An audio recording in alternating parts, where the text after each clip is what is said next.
Okay, this is new to me, is the FN pistol. Never owned a FN product, so I thought I'd do a review of the FN 545. Now, I have a pistol checklist of things that I want this pistol to do for me. And it's a brand new pistol coming in at $999. Got this from Fort Thompson and Sherwood, real close to Jacksonville, Little Rock, Arkansas. So $999, what does that get you? Well, my checklist has some things that must be on it. So let's open this up and see if it meets any of the requirements of the checklist. There's my receipt, $9.99. Go ahead and get this out of the little satchel. Looks like a nice little carrying case. Pistol purse. I've opened this up a little bit and played with it some, but this is what these look like when you first get them. I'll turn this towards you. Comes with 2 magazines. Let's go ahead and get this out of the bag. And that thing has got the oil on it. I'll wipe some of this oil down so I don't get it all over the new bag. Got a little bit of oil. I have played with this some, and I tried to put it back to factory so it looks like it's brand spanking new. Hadn't played with it much, but a little bit. So there's that. So let's have a look. Let's open it up, make sure that it is indeed empty. Check that. Check the mag's out. So it comes with 2 mags, and they both say 15 on them. And you can see one of them's got a base plate that's a lot larger. So the book says that you get a 15 round and an 18. So I'm assuming this is worth 3. That should be pretty accurate. And I've heard that these are very tight to get them all in there. I'm probably never going to put 18 rounds in that. I'll probably put 15 in there and about 12 or so in this one. Leave a little space in the bottom so my springs stay in good shape. If you want to max yours out, that's totally up to you. Well, let's check the checklist here. The first thing on the checklist is it needs to be a 45 caliber. So check number 1 is marked off the list. It is called a 545 right there. This is a 5 series. All these that they build, that FN builds, they kind of made it famous with the 509, which is a 9mm. And then they went ahead and used the exact same design, made the parts a little bit bigger, a little bit beefier, and built the man's gun, which is the 45. And that is the 545. Still a series 5, but it's got a 4.5 at the end. And in the 22, they built one called a 502. Not sure why they didn't call it 522, but it's a 502. Got one of those also. So let's see what else is on the checklist. Things that I needed it to be for that $1,000. I needed 2 high capacity magazines. Mark that off the list. Already reviewed those. Got a 15 round and an 18 round. So we've got those 2. They're really nice mags. They're clearly stamped on the front right here. 45 ACP.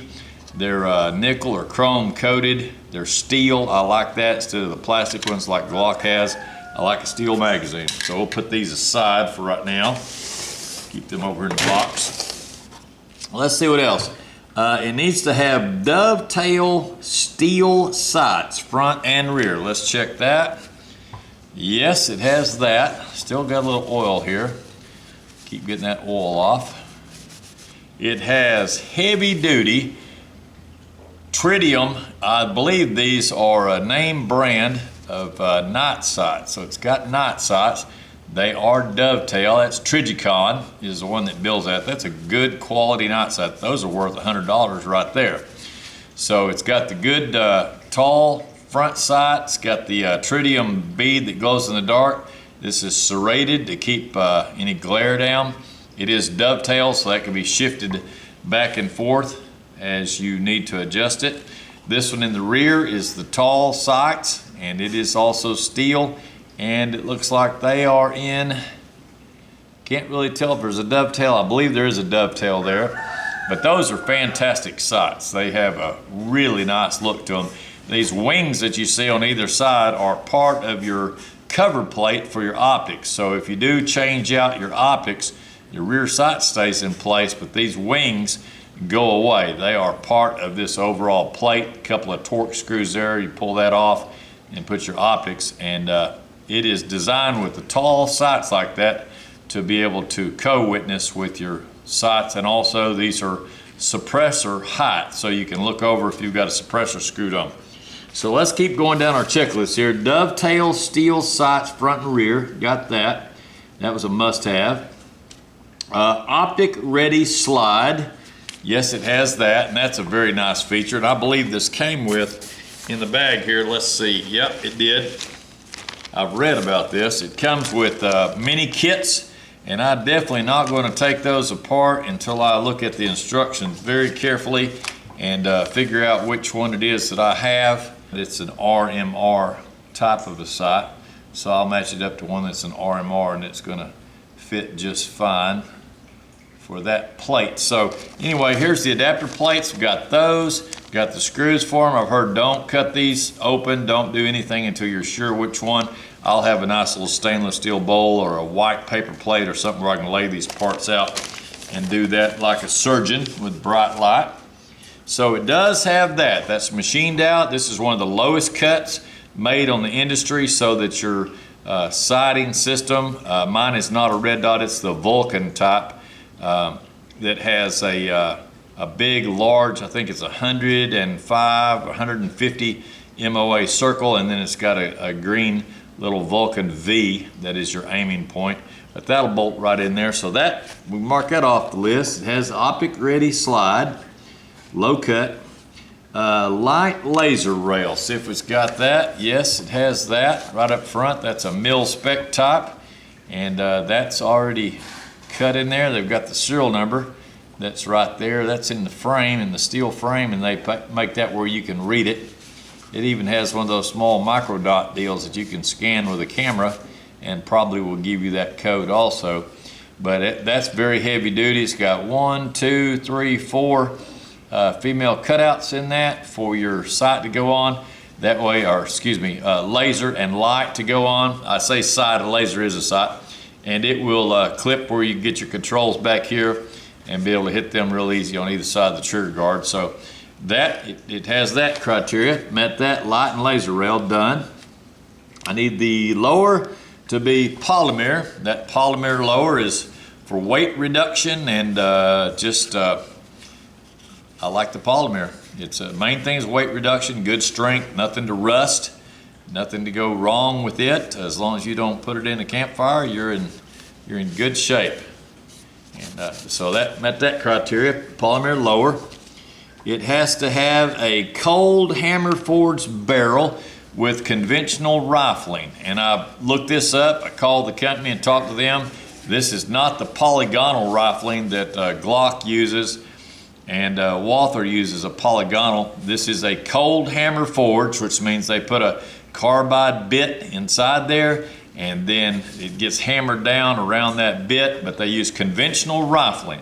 Say, why do you want that? Well, with the cost of ammo today being 50 cents to 75 cents a pop, I'm definitely going to be a reloader on this. So I need something that'll shoot regular old lead bullets, so that takes care of that. Conventional rifling, cold hammer forged barrel. That's known for reliability, for accuracy, and for strength.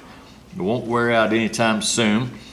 I need my sights to be co-witness iron sights. Okay, I've got that. That's the good tall sights, meaning I can look through them, through my optic system, and still see my sights. That's also called buoys, or back-up iron sights. So it's got that. That's great. I wanted a very rough grip texture. Okay, so it's got that. It's got small texture here that's little thorns, miniature ones. Then here's pretty rough texture. It's got a little patch right here for your thumb that's right in there. If your thumb had grease or oil or wet, you got that. Then your hand wrap around that for your trigger. So it's got a good rough texture. So we've got that, no problem.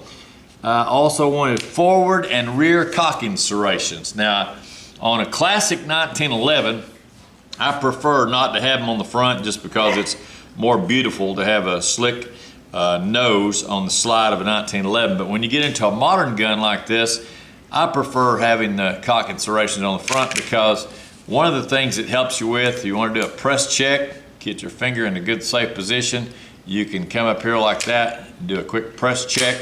It's good for press check. That's all I use that for. For cycling the slide on the gun, I always use these rear ones like that, cycle the slide. But forward cocking serrations are great for press check. You're not going to be able to do that and squeeze it. So just a quick check, look down inside, make sure you can see hot brass ready to go. Let it go swiftly, and then you know that you're loaded for sure before you go into harm's way. So it's got that. Number 11 on my list is I wanted it to have, the person that built this to have military build experience. Well, FN has built a lot of military guns through the years. They build the SCAR, they build the 240 Bravo, which is the SAW weapon that our military uses. So that met that requirement easily. There's a lot of other guns they build worldwide for different countries. So military build experience, got that, boom, done. And the last one on my list is flat dark earth, FDE, which is a fancy term for brown, desert brown to me, but flat dark earth. They use two different colors, which I like, the contrast, but I wanted FDE with black controls for contrast. So you've got black rear sight, you got a little black butt right here, you got all black controls, a black trigger, and then a black little thread protector on the end. They put a nice O-ring on that so it stays put. Black front sight, so you've got a beautiful contrast. That's just a really nice looking pistol with that two-tone, I call it, black, and the flat dark earth, FDE. Flat dark earth, and then the black. Let's see if we got any other. Oh, look, we can add a little bit more black to it. Look at that. We got black on the bottom of the mag, and that's the big boy. Let's put the short one in there. So this is probably what I will carry, and the other one I'll use for the range, shooting on the target range. You want as many shells as you can have, but that's a good one. 15 rounds plus one in the chamber, so you've got 16 rounds. Compared to the old 1911, it'd carry 7 plus 1 in the tube is 8. So you're double the capacity of a 1911 pistol. So you've got all your shooting to do plus a reload on board. Don't even have to reach for the reload, and that should get you out of harm's way. So bonus stuff that this one has. Bonus means it has other features that I wasn't expecting, didn't see the need for them. They weren't my criteria, but I do like them. And bonus stuff is a threaded barrel, okay? I never anticipated that I'd have a gun with a threaded barrel in a pistol, but knowing that the 45 is well below the speed of sound at about 850 to 900 feet a second, I thought it would be fun to have that as a feature, and maybe later, if I decided I wanted to put a, they call it, nicknamed it a can, but a sound suppressor on here, a can, I can screw that on there. You also could put a compensator on one of these if you're wanting to keep the muzzle down and really run and gun and do some fast shooting for some competition work. You can put a compensator. So it gives you compensator and the nice suppressor for sound. That's two features. I like that.